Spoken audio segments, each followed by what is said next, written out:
Добре дојде во Магична сцена и за Сандра Митровска. Сандра, добре ни дојде. Добро ве најдов. Благодарам многу на вашата покана. Од опера и балет, директно тука во Магична сцена. Така е, така е. Се снимаме во бифето на Театар Комедија, Комедија Паб. Така. Го знаеш, си доаѓала? Сум доаѓала, да, пред некое време бев на нивна представа и после тоа вакво дојдовме на една пијачка, па имаше дел од глумците. Можам да кажам за овај театар, за Театар Комедија, дека е најпосетуваниот театар во Македонија. Карти се бараат за секоја представа повеќе. Но исто така можам да кажам со задоволство дека во опера и балет кога и да појдам да гледам представата, преполна е представата и луѓето се уживаат сите од било која изведба. Имаме толку добри твои колеги, вклучувајќите и тебе како меѓу најдобрите во Македонија. И навистина треба да ви има што е можно почесто и што е можно повеќе представи да има во тој објект. Знам дека тој објект е преубав направен, акустичен, филхармонијата исто е одлична направена, акустична, имаме можност за сите луѓе да уживаме и кој сака опера, и кој сака балет, и кој сака филхармонија. Но само посакам да ви има што е можно повеќе. Нешто како Театар Комедија, репертарски да сте што е можно повеќе изведби да имате и за вас лично, а и за нас како гледачи и уживатели да уживаме што е можно повеќе во многу представи. Така, и мое задоволството кога имаме повеќе представи на нашиот репертоар, кога сите од солистите се ангажирани, кога работат. Задоволството на еден пејач е кога ќе биде приполна салата, кога сето тоа што сме го сработиле можеме да го презентираме и нормално да допреме до дел од посетителите и нормално најубавото нешто што може за нас да биде аплаузот кој што ќе не наградат на крајот на самиот настан. Сандра, многу си активна, не само во представите и концертите постојано те има. Да, постојано. Во зависност од тоа што е кај нас на репертоарот, имаме гостувања во внатрешноста на Македонија, имаме концерти кои што ги даваме традиционално, како што е Василичарскиот, наменски, како што беше сега комеморацијата за Борис Трајковски, така да го работиме и тој дел. Кој е полесен дел? За мене полесно. Моето уживање е кога сум во ликот во самата оперска представа, кога го креирам од самиот почеток до самиот крај. Не велам дека не е предизвик и концертното изведување, меѓутоа бара малку поинаков пристап на нештата и поинаква свесност кога сме излезени на самата сцена. Тоа бара во моментот да ги кажеш за тие 2-3 минути што се имаш. И пробуваме сето тоа да го негуваме и да го дооформиме за да биде публиката сето тоа да го почувствува, да кажеме. Сандра, твоите знаеа кога приметија дека си како малечка талентирана пејачка? Си пееше по дома, како одеше сето тоа? Си подпевнувала и моите тоа го приметија, ме насочија, се запиша во Нижото музичко училиште, Нижото училиште, таму бев 7 години, паралелно одев и во хорчето Пиколо, после тоа вакво паралелно си одеше и во школа обично? Во школа обично, одев во Нижото музичко и плюс во хорот Пиколо бев паралелно, да. Ти играше со кукли или само пееше? Па, бидејќи имав доста обврски, треба да се вежба, треба да се спреми за час, моите ме носеа, ме разнесува, немав баш многу време за играње. Малку бев повеќе фокусирана и сконцентрирана. И, еве, например, сакав многу одбојка. Потренирав релативно малку, меѓутоа, насоката моја беше дека во средно се запишувам, ќе ми требаат прстите за пијаното, за вежбање, ме разбираш и... Клавир учеше, така? Учев теоретски одел, ама имав предмет клавир, имав и облигат соло пеење. По 1-2 часа имавме во неделата. Ама на крајот од 4-та година ми се јави вакво желбата за соло пеење. Чекај малце да те вратам. Значи ти основното училиште си го одеше, паралелно уште едно музичко или уште едно школо, две школи, значи ти имаш 2 дипломи од основно образование.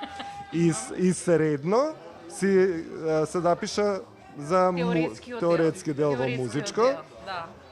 И после си отиде за факултет. Факултет, да, така. На професорката Билјана Јовановска Јакимовска. Во меѓувреме испадна... Нечков сиш да не прашам, си немала сега. А понатаму во живот уште помалку. Сега ќе ти кажам зошто. Значи, во меѓувреме дури беа моите студии, имаше вакво преслушување за хорски уметници во операта. Тоа нашата професорка ни го кажа. Ние отидовме таму и од 2000-та јас почнав да бидам член хонорарен на нашиот хор. од таму, Почна како мецо-сопран прво, така? да, таму бев прв мецо-сопран. Да. Тоа се случува често кај оперските пејачи гласот да Амбиција, да, затоа што сепак сме мали, ние дипломираме на 22-23 години и има тие неколку години кога може вакво да созре убаво гласот. Да, го имаме тоа. Значи, мојата љубов... кај машките и кај женските исто се случува преоѓање. Да, тие години кога баш е потребно да се најде педагог со кого што ќе работиш, кој што ќе ги намести сите нешта и кој ќе те направи производ за да бидеш за понатаму да можеш сам да ги правиш нештата. Значи, Се сеќавам на Благој Нацовски, извини што те прекинав, во неговото интервју, твојот колега, не знам, го поканиле да отпее некоја улога која што тој вика во моментот мојот глас не беше спремен за тоа да го направи.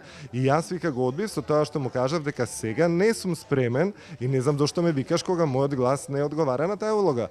За после неколку години вика да бидам спремен, па отидов и ја одиграв таа улога. ете така, да, се случуваат такви нешта кај нас пеачите. Да сме премногу млади, да не сме доволно зрели за самата улога, да е потребно одредено време, како ние сето тоа ќе го работиме технички, ќе се усовршува сето тоа, ќе зрее улогата и ние ќе можеме за одредено време сето тоа да го исполниме. И добро, одиш ти како мецо-сопран? Одам како мецо-сопран, значи бев во хорот, доаѓаа многу вакво познати солисти, од разноразни земји доаѓаа диригенти и тука мене ми се јави вакво љубовта и волјата дека јас сакам. Немав некоја амбиција, меѓутоа навистина уживав. И во хора дури бев. Ми беше задоволство дека сум на сцена.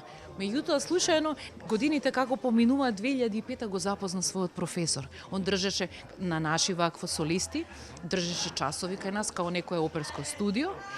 Јас го запознав него, на него му се допадна мојот глас и имаше волја и желба да работи со мене.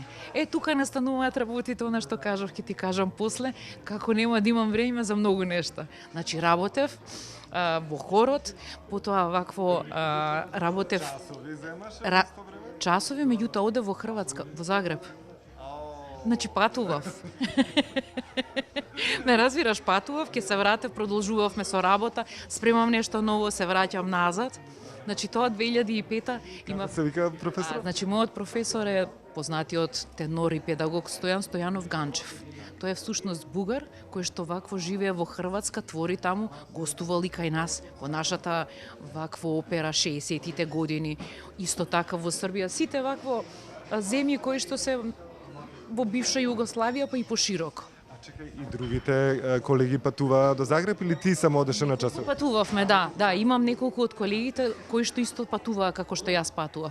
Па имавме уште можност, професорот се уште беше активен, млад, да може да вози и доаѓаше и он тука.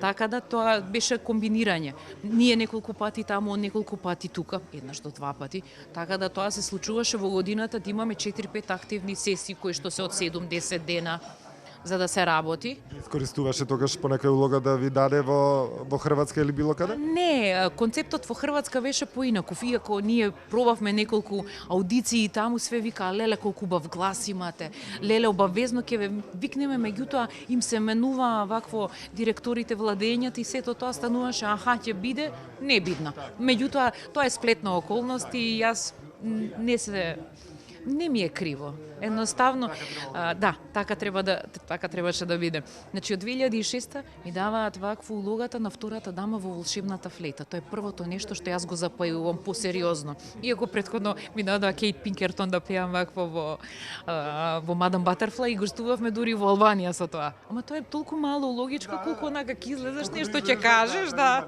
баш да те стресе, да. Значи, почна улогите 2007 беше кога баш ме вивнаа во огнот. Кажи ми, кога излезе прв пат за ова што викаш за Мадам Батерфлај, што ти се чувствуваше во телото? Што се случуваше во главата твоја? Па навистина тремата е многу голема. Имаш неколку вакво фрази кои што треба да ги испееш, ако не ги кажеш на време, отиде и ќе испадне како да си се прошетал, ме разбираш? Тоа многу непријатно.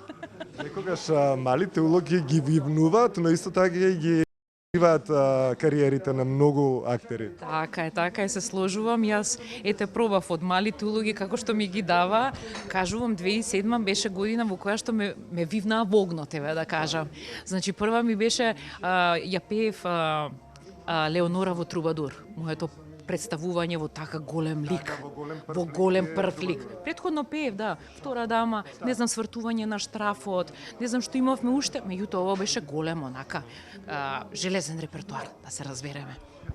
Пред да ми кажете тоа, кажи ми како постарите колеги, колешки реагираат на некој кој што бил во позадина, па сега треба да им го земе местото на тие што се напред.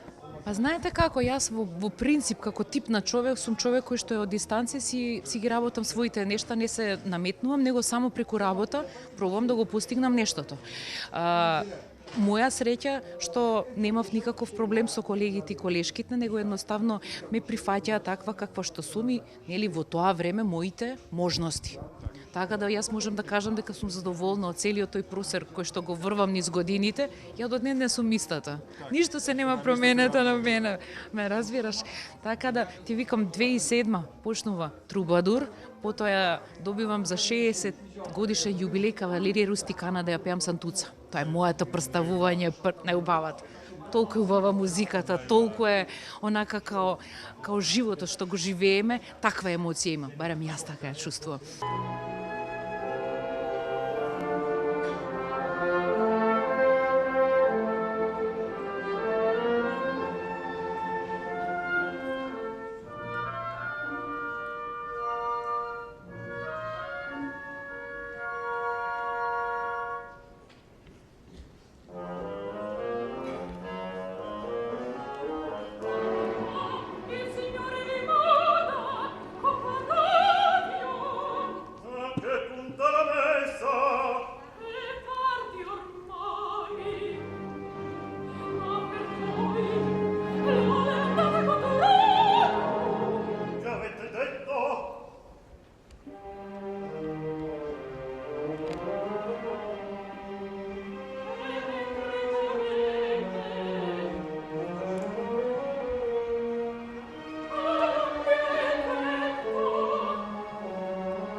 После тоа беше Боеми, некаде октомври месец, моје прво појавување во Мими. Значи, јас ме вивнаа во тоа, со професорот како што работевме, се го сработувавме, и јас се повеќе и повеќе добивав на техника, на искуство, на знаење, да ги владеам нештата. Сега нормално, низ процесот на работа и низ представите можеле да се случи некаде дахо да не ти подкрепи добро, меѓутоа, искуствата не правеле да знаеме дека аха малце ти снемува дах, малце ќе скратиш, ќе продолжиш со друг дах. Значи сите тие финеси низ улогите, низ искуствата, низ работата со професорот направиле тоа што сум јас денес и толку да имам, толку да имам. Имам доста вакви улоги од пиано кои што се во репертоарот, кои што го држам.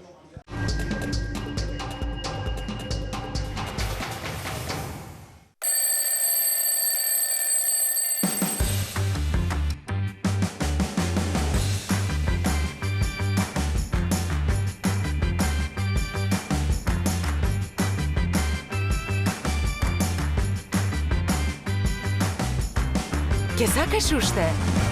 Кека Плуп. Витаминка.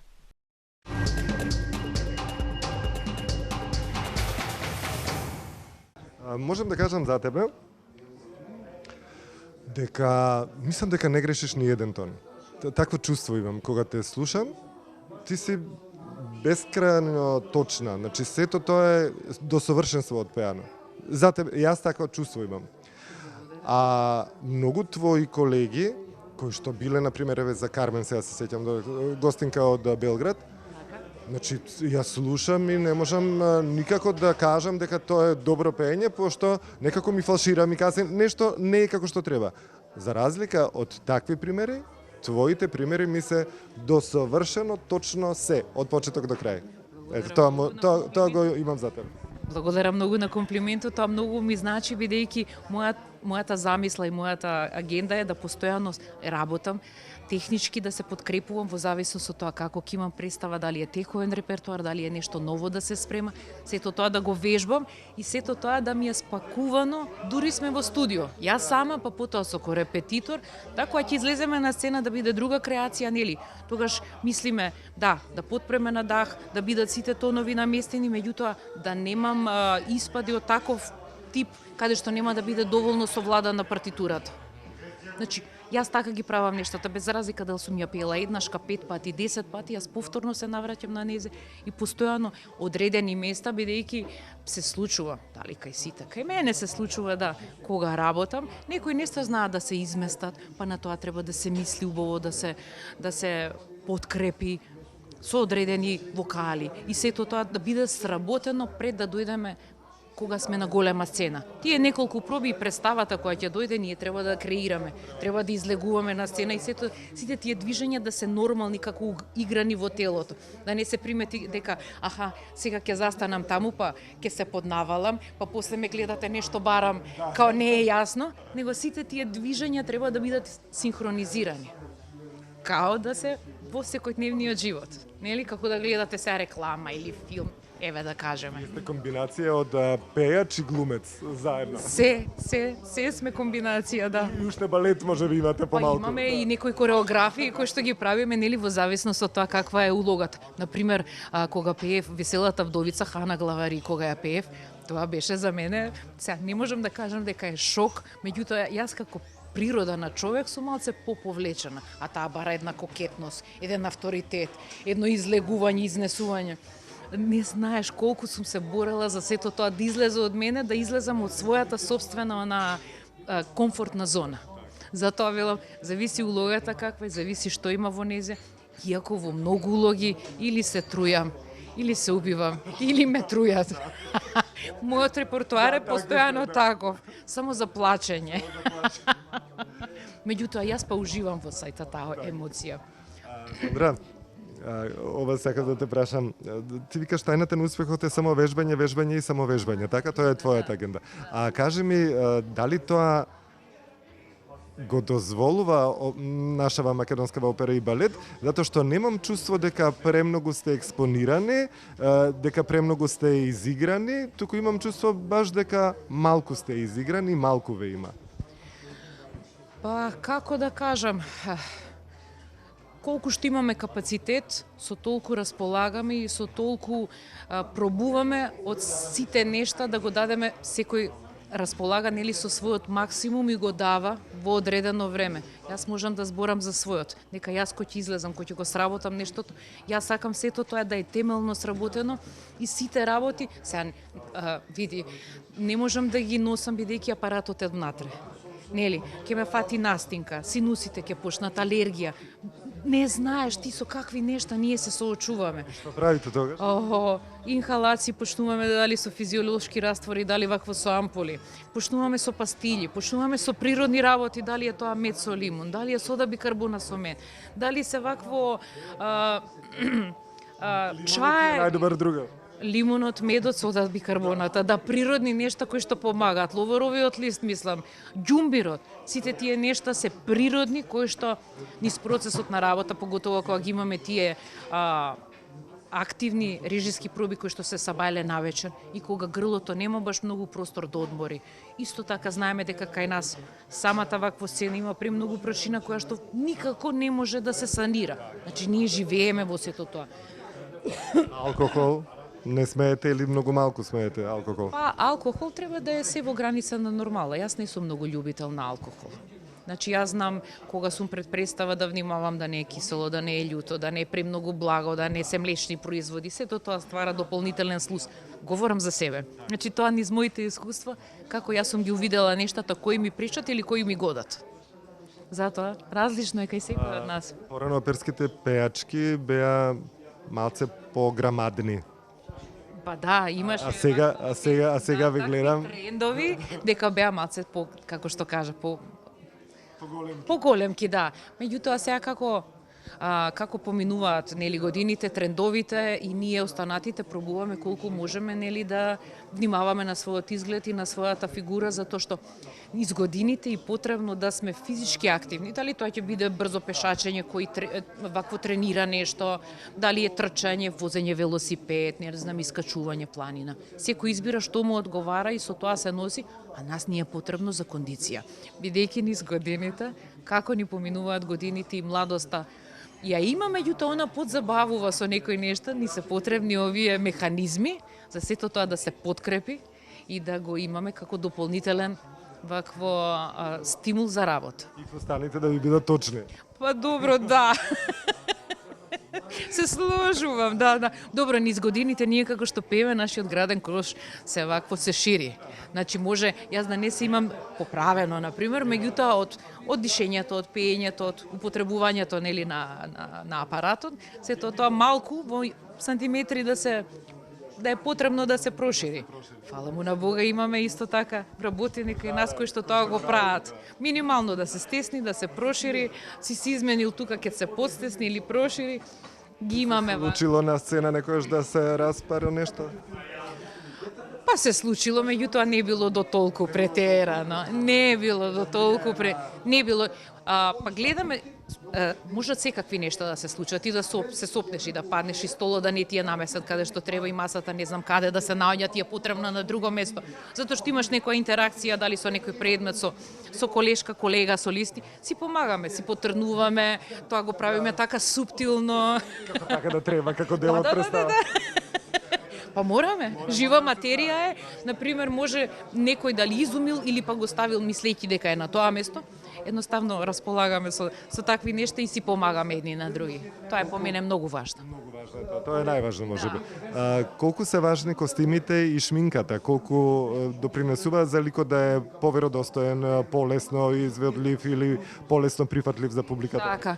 Па костимите нели, во замислата на тоа како ги има замислено кореографот, костимографот, сето тоа се прави. Костимот како да биде, да не бидат толку тешки материјалите, да не бидат со многу чипки, него да е попамучен делот, па одозгора да бидат тие материјали кои ќе почна светлата, ќе се упалат, сето тоа станува уште побогато, визуелно. Може да не се најскапите или па се, не знам, Гламурозно изгледаат. ама изгледаат гламурозно. Исто така како е замислена вакво фризурата, шминката. Може нијанси кај еден солист или кај друг да има и видоизменување, ама контурата да е таа.